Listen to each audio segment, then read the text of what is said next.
please start with the recording? Yes, you can. Okay, please just a minute. Okay, yes, it has started. Thank you. All right. Okay, I'm muting my mic. Okay. Thank you. Good day, student, once again. The class that we are having today, as I've already introduced myself, I'm Advocate Ntazi. I'm with Ms. Mkabela, who's also a lecturer for CIV3701.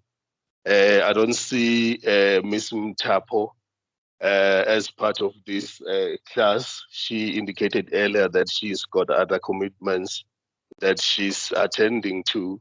That is why she's not part of this class. For purposes of information, Ms. Mtapo is the primary lecturer for this module, CIV3701. Myself and Ms. Mkabela, we secondary lecturers for this module. So basically, we assist each other in dealing with matters pertaining to this module. The purpose of this class is just to cover 3 study units, that is study unit 13, study unit 14, and study unit 15. The reason why we decided to cover the study units like that is simply because we felt that it is important that we break down this study unit because it contains a lot of information. Sometimes if we as lecturers do online classes and cover everything, we are leaving you behind as students. Therefore, you are unable to follow on these classes. So this week we're going to do study unit 13, study unit 14, and study unit 15. And next week we're going to use to do study unit 16, 17, and 18. Likewise, the other week we will follow that pattern of online lectures. As I've indicated, the purpose for today is just to cover these 3 study units and see if you can get a better understanding of the module in terms of our breakdown of the study units. I will be able to take questions once I'm done with these 3 study units. So I will request your indulgence and your patience until I'm done with the presentation. Then we can try and see if we can answer the questions that you might have only related to these 3 study units. Other questions which will relate to the study units that we've not covered today, we will be able to deal with them at a time when we cover those study units at a later stage, maybe next week or the week after next week. So firstly, I would like to indicate that we've received quite a number of queries related to assignment 1, and a few of them related to assignment 2. And we have not responded as lecturers to those queries simply because we're still marking assignment 1. Therefore, we felt that it's going to be improper to respond to the queries for assignment 1 while we're still busy marking. And we decided to keep those queries until we are done with marking. The reason why the marking is taking so long this time is because of the super semester that has been introduced by a University of South Africa, which has created a quite huge number of students admitted for this module. So at this stage, we've got quite a number of assignments that still need to be marked, and we are attending to it. As soon as we're done with those marking, then we'll be able to deal with the queries as well as the request for reviews of the assignment script that some students have sent to us complaining about their marks. So basically what I'm trying to say is that we are quite aware of the queries that you're submitting to us, and some students are complaining about their marks. We are aware of that. We will address that as soon as we're done with the marking, because we want to address all these issues holistically, not to address few of them now and also address them later. Is going to cause quite a bit of work for us as lecturers to do that. So I hope you do understand those that have queries about their assignments, whether the query is about the fact that you feel you didn't get you were not marked correctly in your assignment, or you feel like there's some clarity that you need to get from lecturers pertaining to those assignments. Those are the issues that we will address at a later stage once we're done with the marking. So I hope I'm able to assist you with that. Mapula, I see there's one who raised his hand.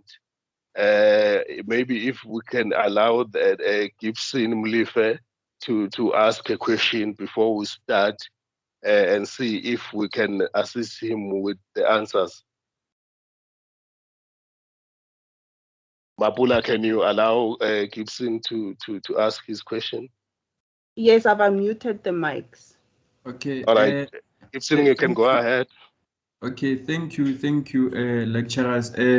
While we on that topic, my question is, it relates to like the final mark for the module, So I know it's what do you call it? 10% for each module, and then the examination is 80. But last year, what UNISA did was they had a silent rule whereby if your year mark is affecting your final mark, then they were only using the examination mark. So will the same rule still apply?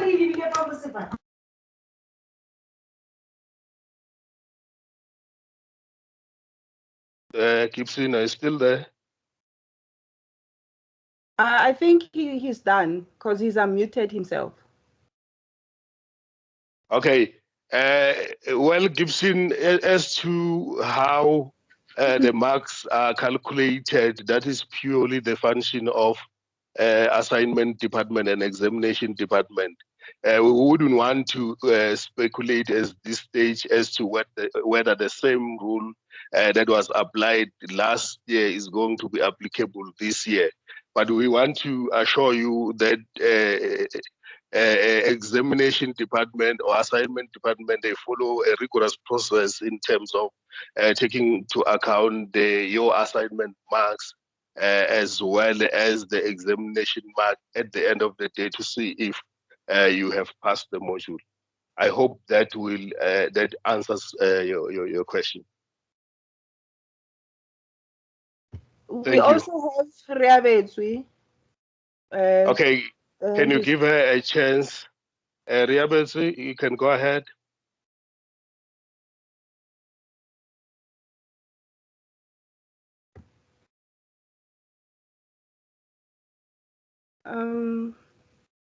You can unmute yourself, Riabetswe. Or maybe it's a mistake or a historical hand, but her hand is still raised. Okay, let me allow the mic for Riabetswe. Okay. No, I cannot do it individually. I think he or she will have to unmute himself or herself. But then if there's no any question, I think we can go ahead and I can lower the hand. Oh yes, the hand is lowered. Okay, thank you very much. And a student can also write their questions. We will be able to answer them at a later stage. They can write their questions while we having this online lecture. She has raised her hand again. Reabetse, can I give you Okay. a chance? Because we have a limited time, so I don't want to take more hands. Let's just give her a chance. Okay, I've allowed mics. Reabetse, you can go ahead.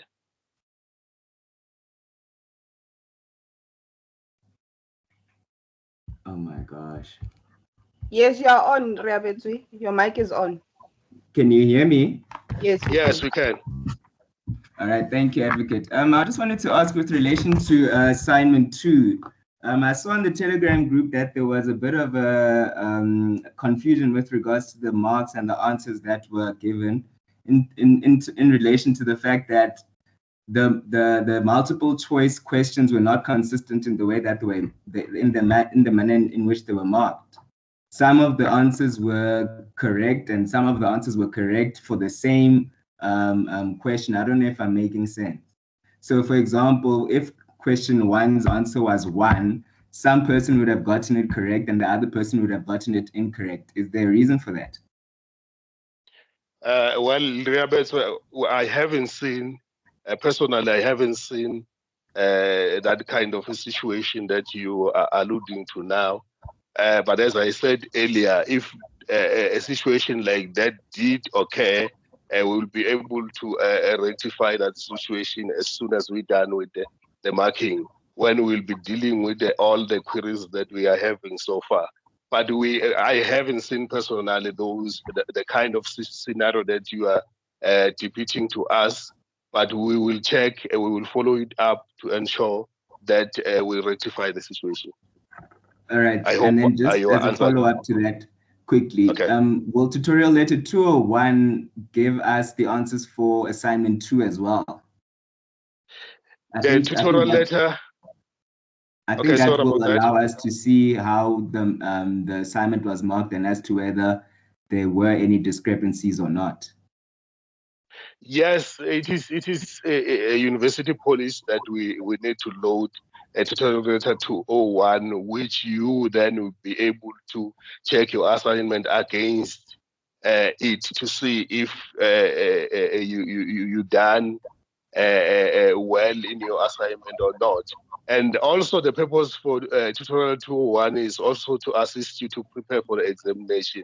So we are duty bound as lecturers to post that tutorial 201 so that you'll be able to check your answers.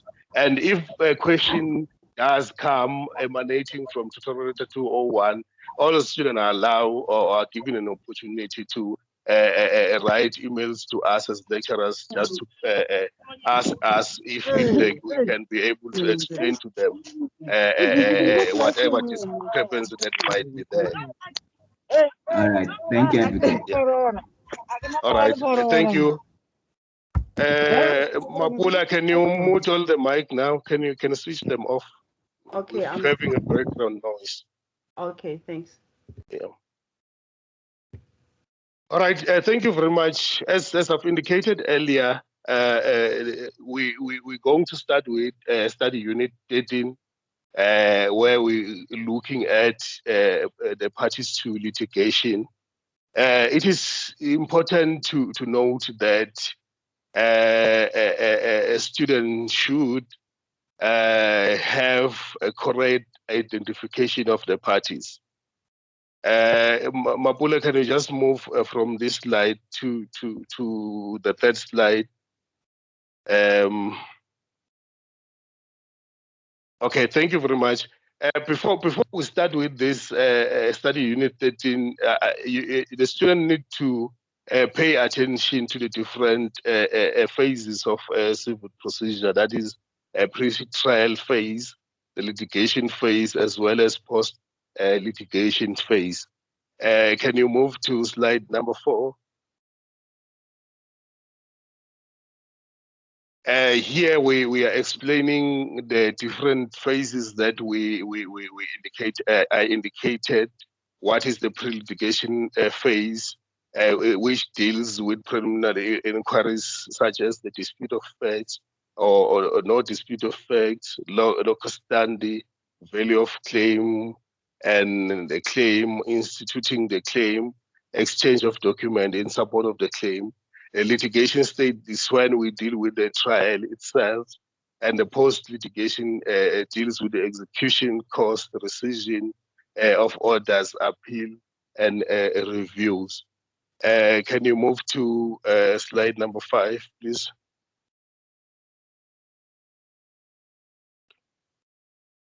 A student need to pay particular attention to this information. What is the locus standi?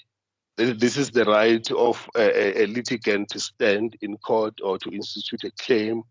And students should also have an understanding what is the power of attorney, why the power of attorney is needed. And you also need to understand when the demand is necessary and what is the dispute of fact. This information is important, but today we're not going to focus on this information. We're just focusing on study unit 13 up to study unit 15. Mapula, can you move? Before we touch on these different types of service, which is personal service, editorial citation, and substituted service, I want to touch on the parties to litigation. On study unit 13, it is clearly indicated that you need to be able to differentiate between the parties to litigation. So for application proceedings, you must make sure, and someone proceeding, you must make sure that the naming of the parties to proceedings are named correctly. For someone proceedings, we have plaintiff and the defendant. And for application proceedings, we have the applicant and we have the respondent.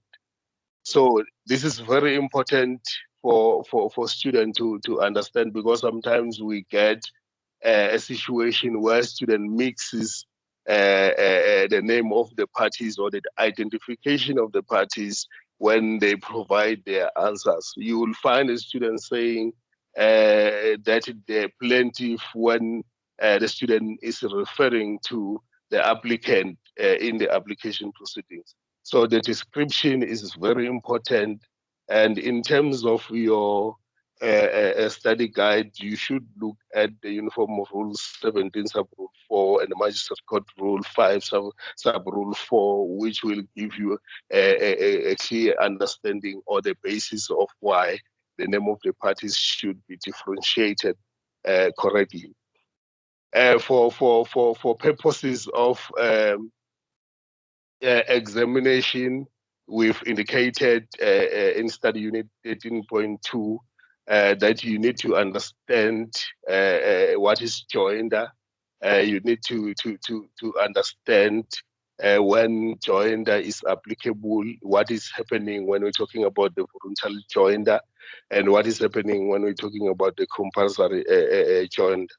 This information is very important for your practice or for practical purpose, but for examination, you just need to understand the difference between these voluntary joinder and compulsory joinder.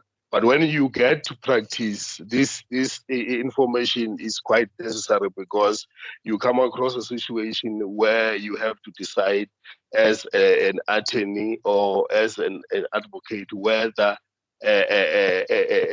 you have to join other parties or third parties to a litigation that you are instituting in terms of the brief or in terms of the instruction that you get from your client.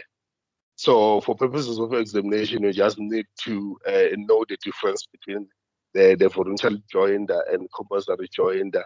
If we do have some kind of questions which relate to joinder, it will be kind of questions that will not ask you to provide the more in-depth knowledge or indicate more in-depth understanding of the principle of joinder.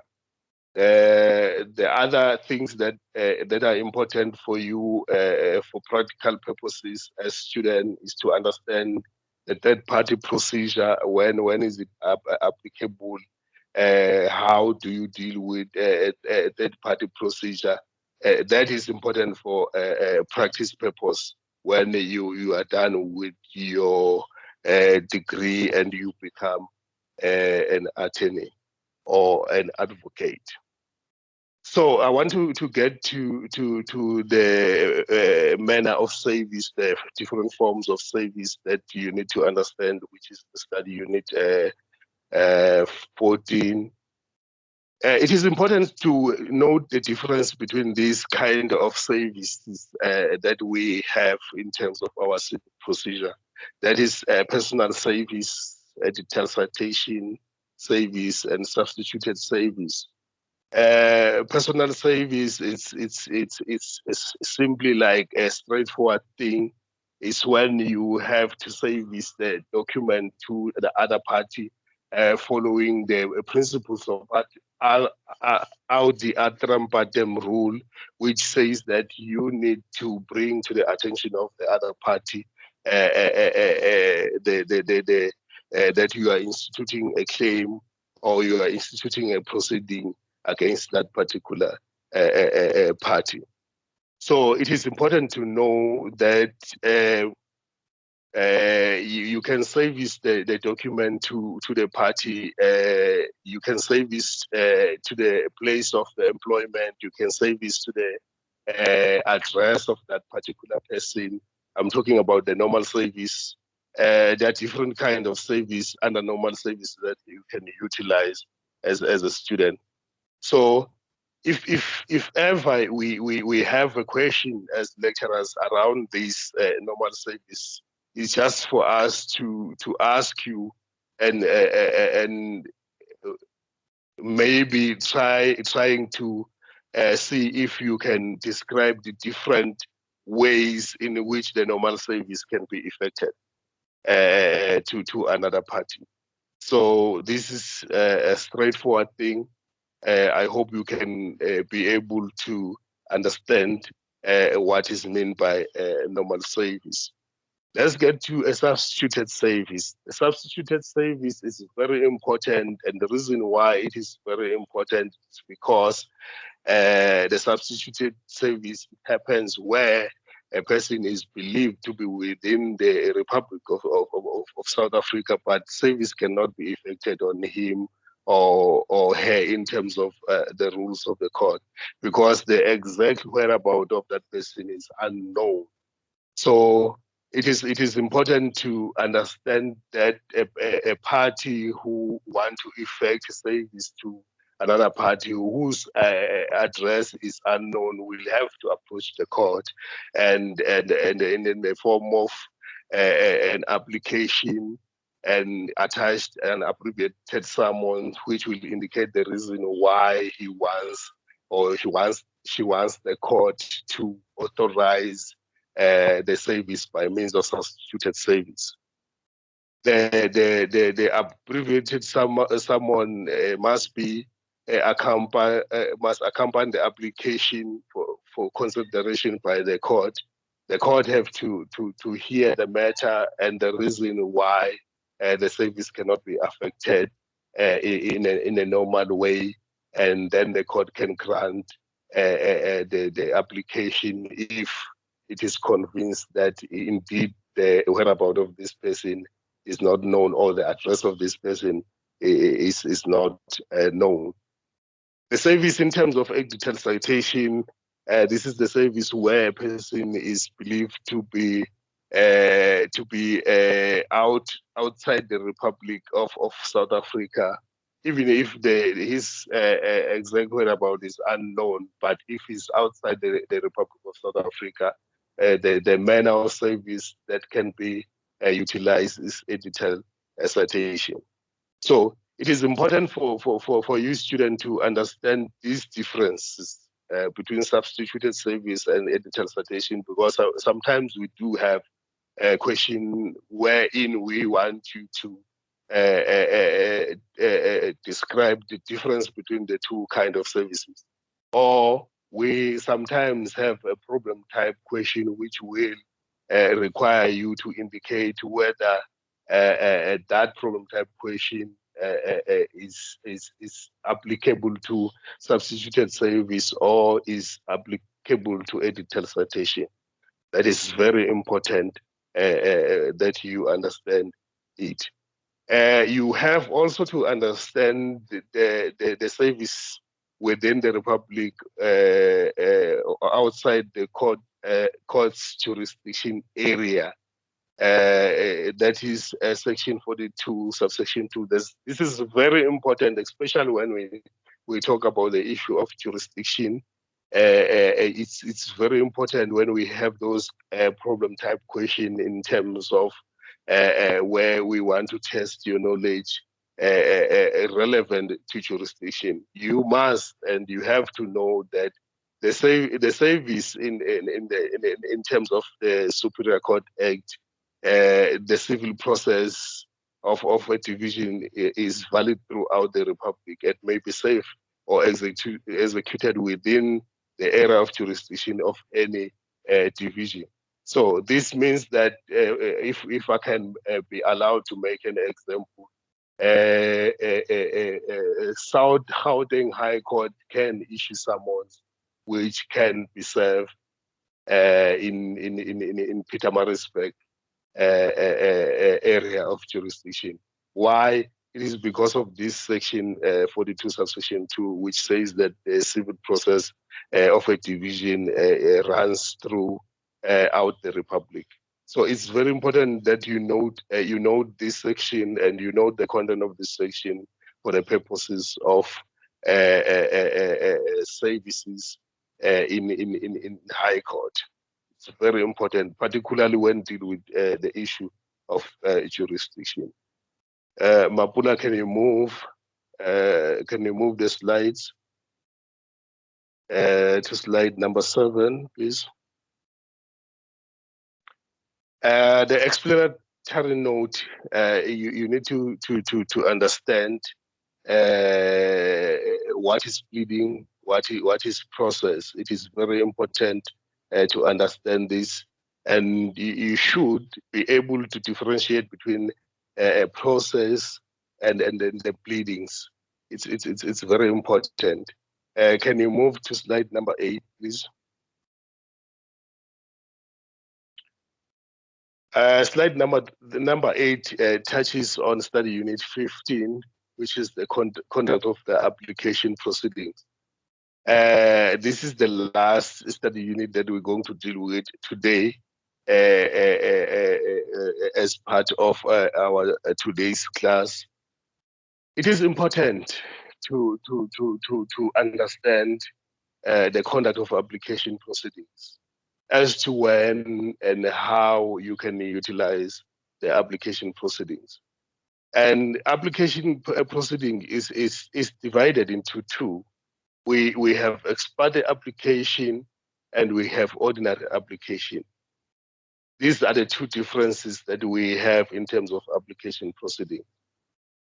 And someone might ask, why am I saying that we've got two types of application proceeding? I will be able to explain why am I saying that we've got these two, because some students will tend to mix interlocutory application as if interlocutory application is one of the branches of application proceedings, whereas it is not.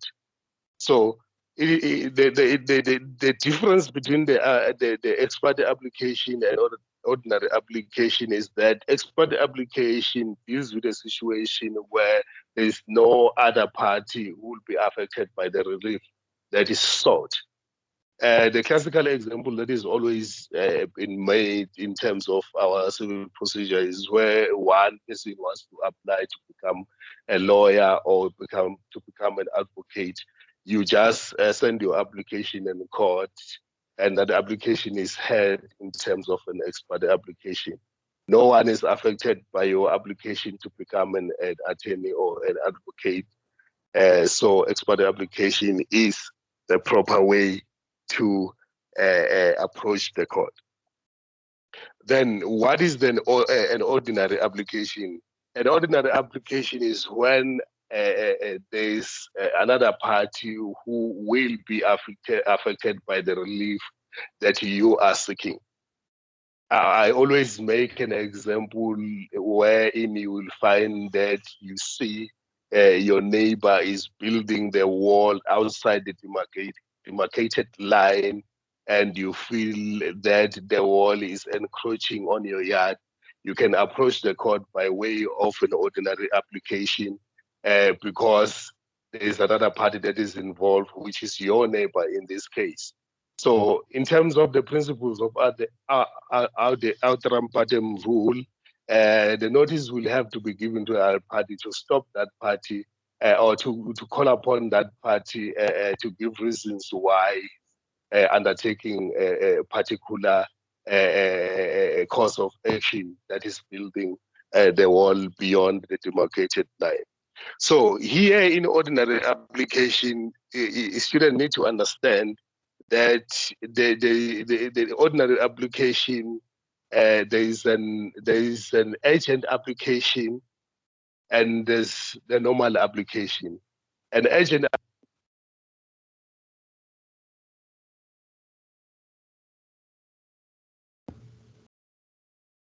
Advocate, we lost you. sorry about that. Can you hear me now? Yes, I can. Okay. Okay, sorry. All right. I'm talking about the ordinary application. I'm just trying to explain it that an ordinary application can be a normal application and it can be an agent application. In terms of your study guide, under the ordinary application, we have two kind of application. That is interlocutory application, and we have an agent application. Why am I saying?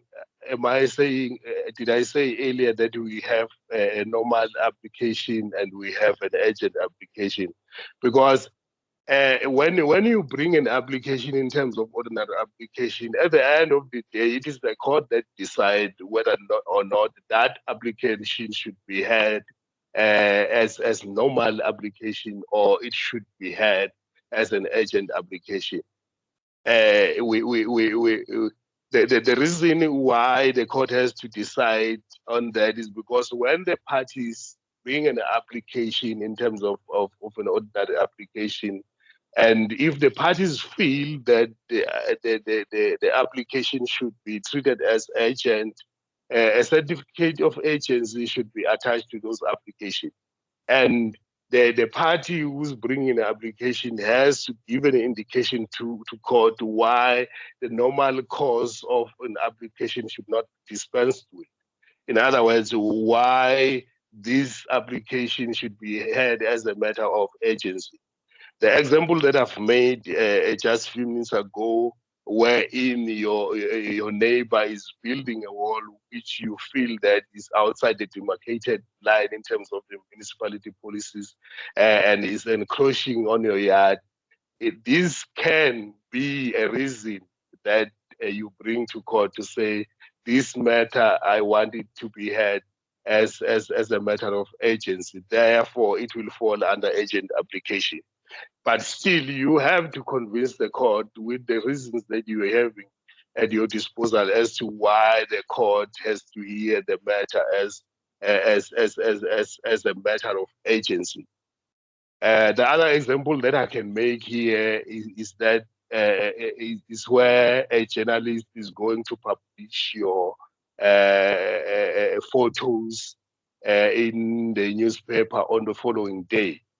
So if you feel that you don't want the journalist of a particular newspaper, maybe it's the Daily Sun or maybe it's Sunday Times, whatever a journalist it could be, you feel that you don't want them to publish your photos on the following day, you can approach the court as a matter of agency and attach the certificate of agency, which will be the reasons why you want the court to hear the matter as a matter of agency.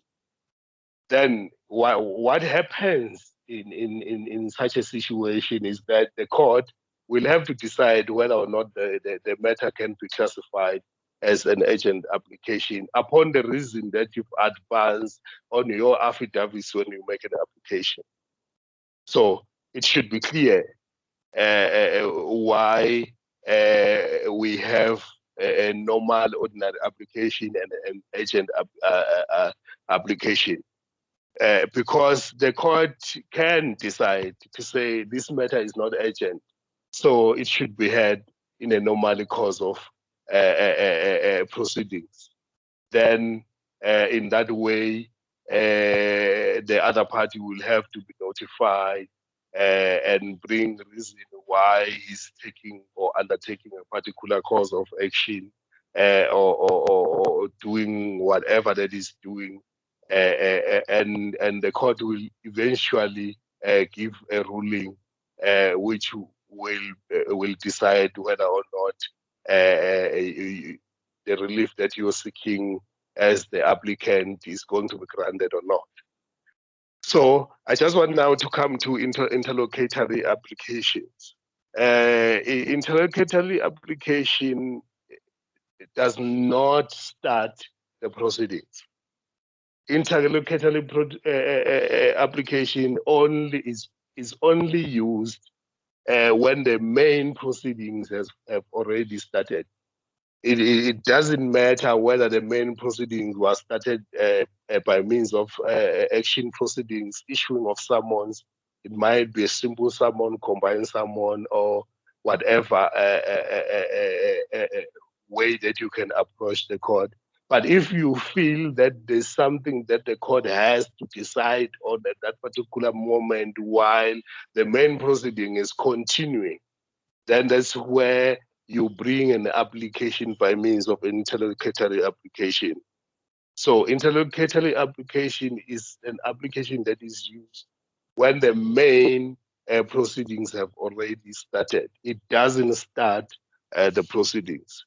So that is the difference that I want to give students so that they understand what happens between these ordinary applications and ex parte application.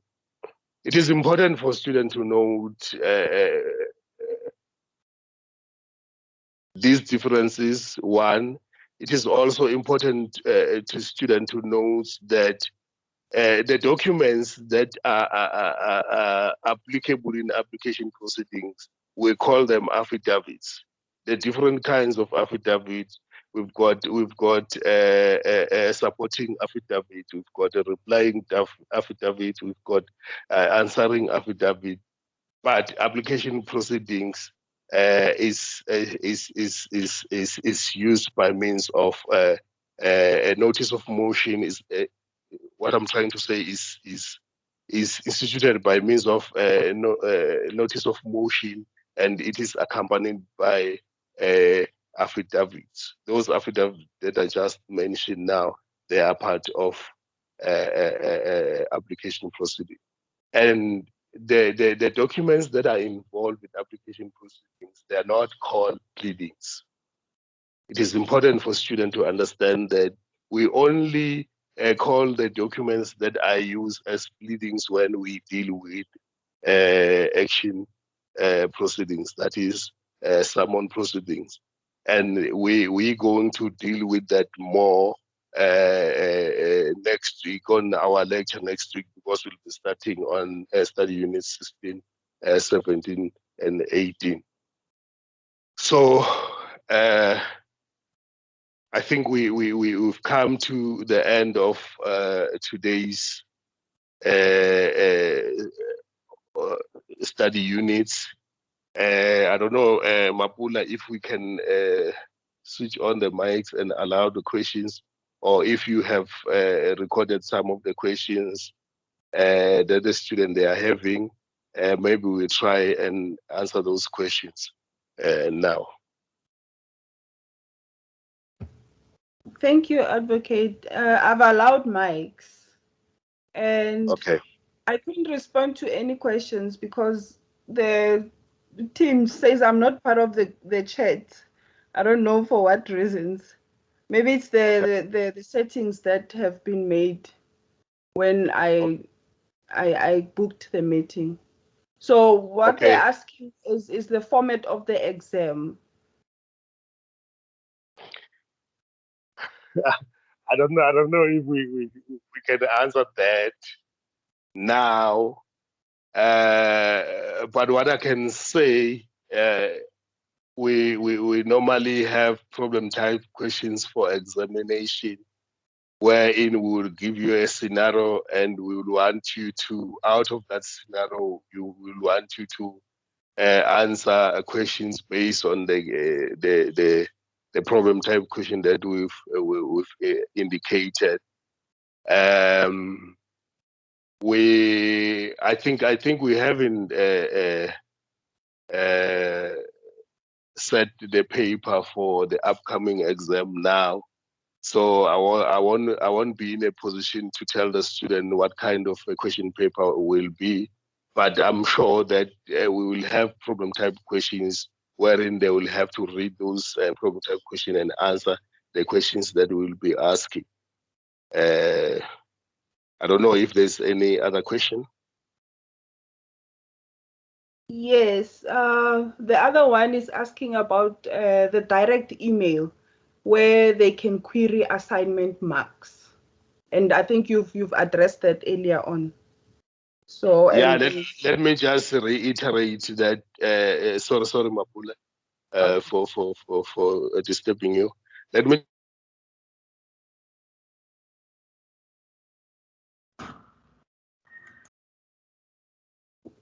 We've lost you again. There's no sound. Yeah, I'm losing connection. I don't know what is the problem, but I'm back now. Yes. Uh, yeah, the student should write emails to us as lecturers, myself, Advocate Ndlazi, Miss Mtapo, and yourself, Ms. Mkabela. They should write emails to us related to assignment queries. Then we will respond to those assignment queries as soon as we're done with the marking. As I indicated earlier, right now we are unable to attend to those queries because we've got quite huge number of assignment one that we're still marking, and it will be inappropriate for us to start responding to those queries now and while we still marking those assignments. I see Gibson raise his hand. Gibson, you can go ahead. Okay, thank you. My question is a follow-up to the question that has been asked. When can we expect the format of the exam? Because we are writing in less than a month and we have 9 other modules. So knowing the format will surely affect how we prepare. And then I saw the session is 4 hours. So we need to know now so that we can prepare. Thank you. All right, thank you very much. Let me just make a promise that in our next class next week, we'll be able to give you the format of the examination, what kind of the question you might prepare for, and I think by then we'll be able to discuss.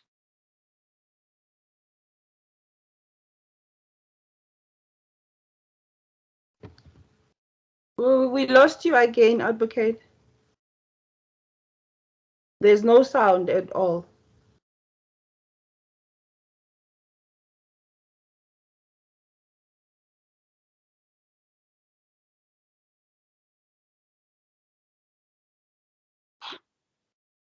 My apologies again. I'm losing network this side. I don't know what's happening with my network. I hope Gibson was answered. I see there's another hand. Yes, it's Naledi, and she had typed on the chat asking about the difference between pleadings and processes. And okay, I can allow her to ask the question. Okay. Hi, Advocate. Hi. I'm sorry if you've addressed this before. I didn't hear that part correctly.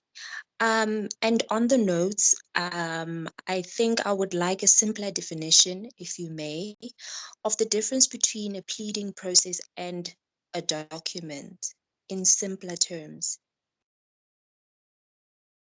Well, when we're talking about the pleadings, we're talking about a process where a notice of intention to defend has been filed, and the parties are starting to reply to the affirmation that is either attached to a declaration or the particulars of claim in someone's proceedings. That is the pleading. But when we're talking about notices, we're talking about something like notice of intention to defend. We're talking about something that a party will just indicate to another party what is happening at a particular point without forming part of the pleading process. I don't know if I was able to give you a clear indication there. Yes, it's more clear. Thank you so much. Thank you. Mapula, we have 8 minutes, and I'm getting to a meeting at 2. Do we have other questions? Yes, there's one more question by Nositembi. So he or she is asking whether other study units have been dealt with, because we've started with study unit 13. Yes, before we had group discussion classes where we were dealing with issue of jurisdiction. But it was for ECP student. I think the other students were not catered for. But we can work around on how we can deal with a study unit from the beginning and up until study unit 12, if a student really need to understand the issue of jurisdiction. I don't know, Mapule, maybe we can work out on that, including Ms. Mutapo, and see if the student want us to start on jurisdiction, we can be able to help them. It will depend whether they want us to start there or not. Okay, Advocate. It's noted. Do we have any other question? There's no any other question, but I see how it's Haolatri Peter is typing on the chat, and there's another hand raised by Patricia. Okay, can we allow Patricia? I think that will be the only one we allow now because of time. Patricia, you can go ahead. Thank you, Advocate. Good afternoon, everyone. My question is, and I want to just be very clear, is around, you were talking about when it's a plaintiff and defendant, and then when it becomes an applicant and a respondent.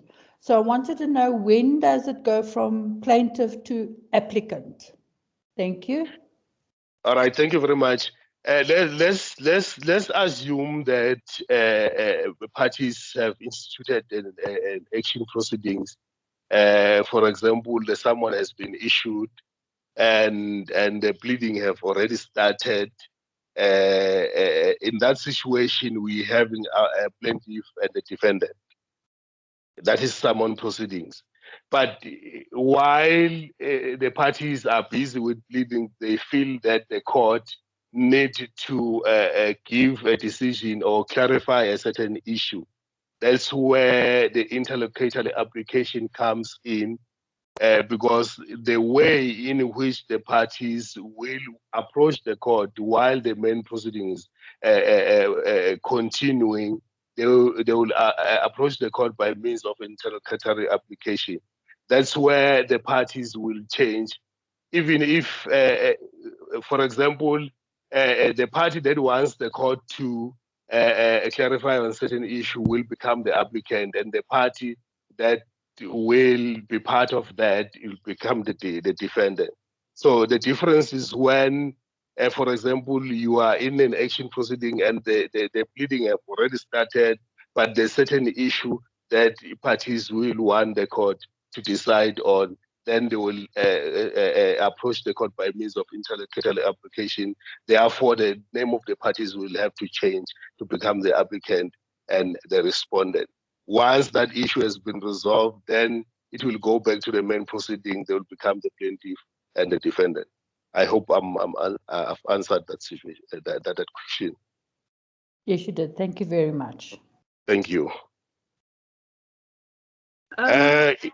Do we have the last question, Mapula? Sorry. They are asking about the recordings and the previous classes recording. Can I answer that? Yes, please. Okay. The recording, today's recording, will be uploaded on MyUNISA by tomorrow, and it is going to.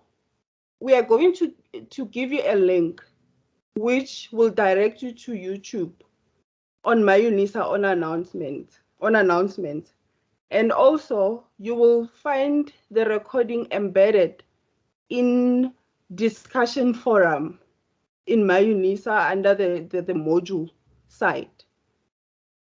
So I hope that answers your questions. And previous recordings are already uploaded on MyUNISA, either as an announcement which directs you to a YouTube channel for CIV3701, or you'll find the recording embedded in discussion forum under CIV3701. And also there are voice notes which have been uploaded in additional resources. I think there are 4 now, voice notes of all the classes that have been covered already. Thank you. Thank you very much, Mapula. I think we've come to the end of our today class. Before I close, I'd like to thank the student that attended for your participation and the questions that you've asked. Please feel free to write to us the emails. It might take time for us to respond because we've got quite a number of assignments that we're still marking, and sometimes it becomes difficult to attend to administrative issues while we're still marking. But we will make sure that we attend to those queries that you are sending, and we'll make sure that we give you satisfactory answers to the queries that you have. Lufuno, unfortunately, I won't be able to take your question now because I'm getting to another meeting at 2. My apology for that, but you can write your question as in an email format, then we'll respond to that. Let me give Mapula an opportunity to say something before we close. Okay, I have nothing to add. I'd just like to also thank the students for being part of the class presentation. Thank you. And I see someone on the chat says the voice notes are very helpful, and I'm glad you find them very interesting, and then they will assist you. I will make more voice notes as the weeks go by. Thank you. All right, thank you very much, Mapula. Thank you very much, student. We come to the close of this online class. Bye.